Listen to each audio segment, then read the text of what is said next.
மத்திய உள்துறை அமைச்சகம் ஒரு கொள்கை முடிவை எடுத்திருக்குது. அவங்க ஏற்கனவே இந்த வருஷம் மார்ச்சோட நக்சலிசம் இல்லாத ஒரு நாடாக உருவாகணும். பல நக்சலால் பாதிக்கப்பட்ட மாநிலங்கள்லாம் அதிலிருந்து விடுபட்டு வருகிறது. மார்ச் எண்டு அப்படிங்கிறது நக்சலிசம் மாவோயிஸ்டுக்கான எண்டு கார்டு அப்படிங்கிறது மாதிரி அவங்க பணியாற்றிக்கிட்டு ஆல்மோஸ்ட் முடிக்க போகிறாங்க அப்படிங்கிறது தெரிஞ்சு போச்சு. இப்போ அடுத்த கட்டமாக என்ன செய்யலாம் அப்படிங்கிறப்போ ஒரு டார்கெட் ஒன்று வச்சுருக்காங்க. என்னென்னா பிரஹார் அப்படிங்கிற ஒரு பேரில் ஒரு பாலிசியை கொண்டு வராங்க. என்னென்னா இனிமேல் பயங்கரவாத சம்பவங்கள் நிகழ்வதற்கு முன்னாலேயே அதை பற்றின உளவுத்துறை விஷயம் மூலமாக கண்டுபிடிக்கிறது. தாக்குதல் நடந்துருச்சு, உளவுத்துறையெல்லாம் இருந்து அலர்ட்லாம் இருந்தும் கூட தாக்குதல் நடந்துருச்சுன்னா அதை நடத்திய எதிரிகளுக்கு புரியும் மொழியில் பதிலடி கொடுப்பது, அரசு இயந்திரத்தின் அனைத்து பிரிவுகளையும் ஒருங்கிணைத்து ஒரே நேர்கோட்டில் இலக்கை எட்டுவது, மனித உரிமைகள் மற்றும் சட்டத்தின் ஆட்சிக்கு உட்பட்டு நேர்மையான முறையில் நடவடிக்கை எடுப்பது, பயங்கரவாதம் வளர்வதற்கான நிதி ஆதாரங்கள் மூளைச்செலவு செய்யும் நடவடிக்கைகளை முற்றிலும் அழித்தல், உலக நாடுகளை ஒருங்கிணைத்து பயங்கரவாதத்திற்கு எதிராக அழுத்தம் தருதல், சமுதாயத்தின் ஒத்துழைப்புடன் பாதிப்பில் இருந்து மீண்டு துணிச்சலாக செயலாற்றுதல். இந்த நோக்கத்தை எல்லாம் அடிப்படையாக கொண்டு இந்த பாலிசியை ஃப்ரேம் பண்ணியிருக்காங்க. இந்த செய்தியை எப்படி பார்க்குறேன்? மிக அற்புதமான பாலிசி. நீங்க சொன்னது போல இந்த திமுக சொல்லுவாங்க ஒரு வார்த்தை, சொன்னதை செய்வோம் செய்வதை சொல்வோம்னு. அந்த கொட்டேஷன், அந்த வார்த்தையை, அந்த ஸ்லோகனை உண்மையிலே அந்த ஸ்டேட்மெண்ட்டை செயல்படுத்தி கொண்டிருக்கக்கூடிய ஒரே ஆட்சி பாஜக ஆட்சி தான். இவங்க ஒரு மேடை பேச்சோட சரி. நீங்க சொன்னபடி அந்த ரெட் டெரர், சிகப்பு பயங்கரவாதத்தை கிட்டத்தட்ட முடிவுக்கு கொண்டு 120 மாவட்டங்கள்ல இருந்து 4 மாவட்டங்களாக குறைத்து கம்ப்ளீட்லி வைப்பிடுவோம். நீங்க சொன்னபடி மார்ச் மாதத்துல அதுவும் முடிவுக்கு வந்துடும். அடுத்த கட்டமாக இது எப்படி சொல்றாங்கன்னா, அந்த பிரகாரம் என்பது India first comprehensive counter terrorism policy. ஒட்டுமொத்தமாக பயங்கரவாதம் எந்த உருவத்தில் வந்தாலும் அதை வேறு மண்ணும் இல்லாமல் அடியோடு அழிப்பதற்கான ஒரு மிகப்பெரியமான ஒரு கொள்கை ரீதியான முடிவு. இந்த அளவுக்கு டெரரிசம் பத்தி யாருமே திட்டமிடல. ஏன்னா நம்ம பார்க்கிறோம், நமக்கு பொறுத்தவரை பயங்கரவாத செயலை நம்ம என்ன நினைக்கிறோம், மும்பை குண்டுவெடிப்பு சம்பவம், கோவை குண்டு வெடிப்பு, இதுதான் நமக்கு இருக்கு. ஆனா இன்னைக்கு பாத்தீங்கன்னா மாடர்ன் சோபிஸ்டிகேட்டட் இந்த மெத்தடாலஜில இந்த டெக்னாலஜி பயன்படுத்தி புது புது பயங்கரவாதம் வருது. நீங்க பாத்தீங்கன்னா ரயில்வேல இதே போல தீ விபத்து ஏற்படுத்த கூட பயங்கரவாத செயல். அது என்னைய இப்ப சொல்லியிருக்கு, பல முறை சிடிவில சொல்லியிருக்கோம். ட்ரோன் மூலமா தாக்குதல் வரலாம், கெமிக்கல் வெப்பன்ஸ்ல வரலாம், வைரஸ் பரவுதல் மூலம் வரலாம். அப்ப வகை வகையா வர முடியும். அப்ப என்ன சொன்னா CBRNED சொல்கிறார்கள், chemical, biological, radiological, nuclear, explosive, digital. ஒரு பேஸ்புக்ல வரக்கூடிய ஒரு போஸ்ட், அதன் மூலமா பயங்கரவாத செயல் வர முடியும். ஆக டெரர் ஃபண்டிங் மட்டும் இல்லாம எந்த வடிவத்துல மாய வேடம் பூண்டு மாயமான் போல பயங்கரவாதம் வந்தாலும் அதை குற்றச்செயலாக அறிவித்து தண்டனை கொடுப்பதற்குரிய ஒரு பாலிசி ஃப்ரேம்வொர்க் இப்பதான் இத்தனை ஆண்டுகளுக்கு பிறகு வந்திருக்கு. பெரிய ஒரு வெற்றிகரமான முடிவை நான் பார்க்கிறேன். இதுல பல விஷயங்கள், உதாரணத்துக்கு ட்ரோன் பத்தி சொன்னேன் பாருங்க. டார்க் வெப்சைட், இதெல்லாம் யாரும் எதுக்கு பேசுனதே இல்லை. நீங்க சாதாரண நம்ம பார்க்கக்கூடிய வெப்சைட்லாம் நமக்கு தெரியும், கூகுள் மற்ற யாராவது மானிட்டர் பண்ண முடியும். இது டார்க் வெப்சைட் நீங்க மானிட்டரே பண்ண முடியாது. அப்படிப்பட்ட நிழல் உலக வெப்சைட், இணையதளங்களை கூட பயங்கரவாதமாக அவங்க அறிவிக்க முடியும். அந்த அளவுக்கு அந்த ரொம்ப அழகா ஃப்ரேம் ஒர்க் பண்ணிருக்காங்க. கிரிப்டோ கரன்சி வச்சு நார்மல் ஃபண்டிங் மூலம் இல்லாம கிரிப்டோ காயின்ஸ் மூலமாக பயங்கரவாத செயல் நடந்து கொண்டிருக்கிறது.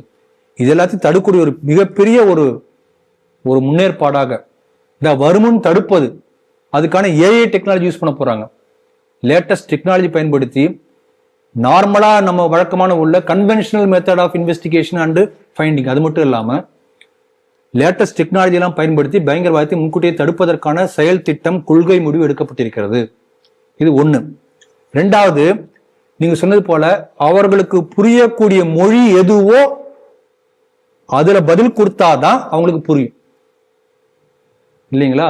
அதனால ஒரே மாதிரி பதில் கிடையாது, யாருக்கு என்ன பதிலோ அந்த பதில் தான் அவங்களுக்கு.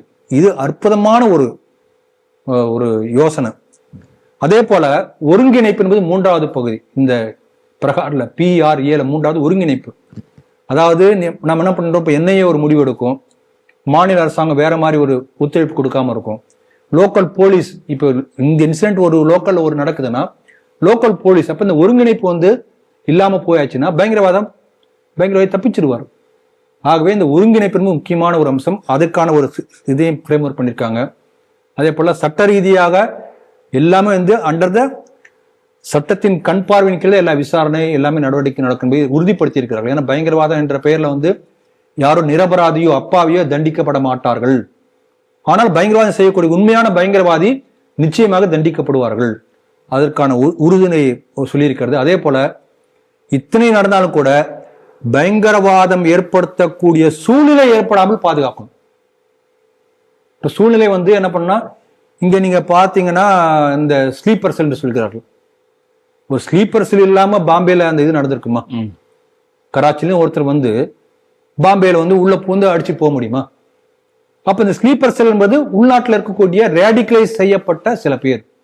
அதில் தெளிவா சொல்லியிருக்காங்க. இதை பத்தி சொல்லும்போது முதல்ல வந்து அந்த டெரர் ப்ரொஃபைல் பத்தி சொல்லும்போது பொதுவாக சொல்லியிருக்காங்க, எந்த மதத்தின் அடிப்படையிலும் அல்லது இந்த ஜாதியின் அடிப்படையிலும் எந்த ஒரு குழுவின் அடிப்படையிலோ பயங்கரவாதி என்று முத்திரை குத்த மாட்டோம் என்று சொல்லியிருந்தால் கூட ஜிகாதி டெரர், ISIS, அல் கொய்தா இதை போன்ற எல்லை தாண்டிய பயங்கரவாதிகளுக்கு யார் எந்த வழியில் உள்நாட்டில் அவங்களுக்கு ஆதரவு கொடுத்தாலும் அதெல்லாம் பயங்கரவாதி செயலாக அறிவிக்கப்படும். எனக்கு தெரியாதுன்னு சொல்ல முடியாது. ஒருத்தர் வந்து வீடு கேட்டார், வாடகை கூட்டேன், தெரியாதுங்க அப்படி சொல்ல முடியாது, தப்பிக்க முடியாது. ஆகவே யூ ஆர் ரெஸ்பான்சிபிள். இப்படி அந்த பயங்கரவாதிகளுக்கான ஆதரவான சூழ்நிலை இல்லாதபடி அதை நெக்சஸ் அதை வந்து நெருக்கி இருக்கிறார்கள். அது ரொம்ப பாராட்டணும். அதே போல சர்வதேச அளவுல இப்ப வெவ்வேறு நாடுகளோட இப்ப கூட பார்த்தீங்கன்னா அந்த ராணா இப்படி பல வெளிநாடுகளில் பயங்கரவாதிகள் பதுங்கிக்குவாங்க. அப்போ ஒவ்வொரு நாட்டு கூட அந்த நாடு கடத்துவதற்கான ஒப்பந்தம் போட்டிருக்கிறோம். அதே போல சேர்ந்த ஜாயிண்ட் எஃபோர்ட் அவங்களை தேடுவதற்கான அங்க போய் நம்ம போலீஸோ நம்முடைய உளவுத்துறை அதிகாரிகளோ போய் அங்க போய் சேர்ந்து தேடுதலுக்கான வேட்டை இப்படிப்பட்ட ஒப்பந்தங்கள்லாம் போட்டிருக்கிறார்கள். சட்ட ரீதியாக அவங்களை இங்க ஒப்படைக்கிறதுக்கான முயற்சி இதெல்லாம் வந்து வெளிநாடுகள் மூலமாக. அதே போல மீட்கணும்.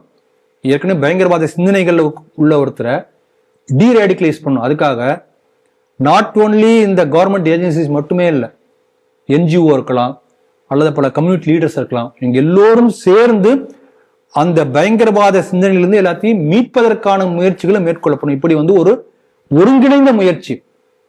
ஒரு குண்டு வெடிச்சா போய் அரெஸ்ட் பண்றோம் அது மட்டும் கிடையாது, முன்னாடியே தடுக்கிறது, வராம எப்படி தடுக்கிறது, வந்த பிறகு எப்படி பதில் கொடுக்கறது, எல்லாத்துக்கும் ஒரே ரிப்ளை இல்லை, புரியுற மாதிரி ரிப்ளை, லோக்கல் இதுக்கான சப்போர்ட்டிங் அந்த என்விரான்மெண்ட் இல்லாம அதை எப்படி வந்து டீராடிகலைஸ் பண்றது, ஏற்கனவே பாதிக்கப்பட்டவர்கள் எப்படி சரிப்படுத்துவது, உள்நாட்டில் எப்படிப்பட்ட ஒருங்கிணைப்பு, வெளிநாட்டில் எப்படிப்பட்ட ஒரு ஒருங்கிணைப்பு மற்ற தகவல் அமைப்புகளோட, இப்படி ஒரு பெரிய ஒரு பாலிசி ஃப்ரேம் ஒர்க் பண்ணியிருக்கிறாங்க.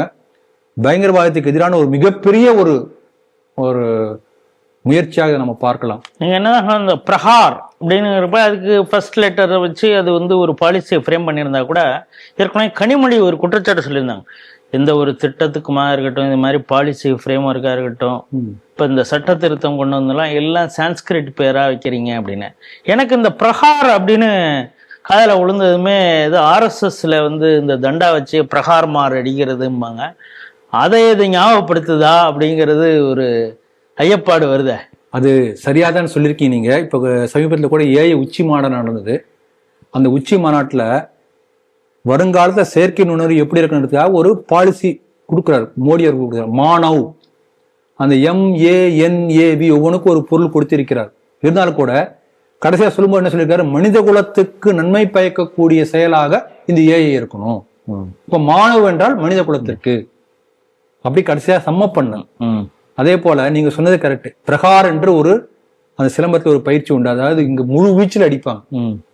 அந்த பிரகார்ல வந்து அந்த அந்த தண்டப்பை அந்த முழுமையாக பயங்கரவாதத்தை ஒழிப்பதற்காக பிரகார். ஆமா, நீங்க சாதாரணமா அந்த சிலம்ப பயிற்சியில வந்து ஒவ்வொன்னு அந்த கையினுடைய இது மட்டும்தான் வரும். அந்த பிரகார் என்று சொல்லக்கூடிய அந்த சிலம்ப பயிற்சியில தான் உடலுடைய முழு வலிமையும் வரும். அதை எதிர்த்து யாரும் நிக்க முடியாது, மண்டையை உடஞ்சி ஆள் க்ளோஸ் ஆயிடுவாங்க. அப்படிப்பட்ட வலிமையான பயிற்சி. அதனால மிக பொருத்தமான பெயராக கொடுத்திருக்கிறார்கள். பயங்கரவாதம் நம்ம நாட்டிலிருந்து ஒழிக்கப்படுவதற்கான ஒரு மிகப்பெரிய ஒரு முயற்சி இது, பாராட்டுதல்கள்.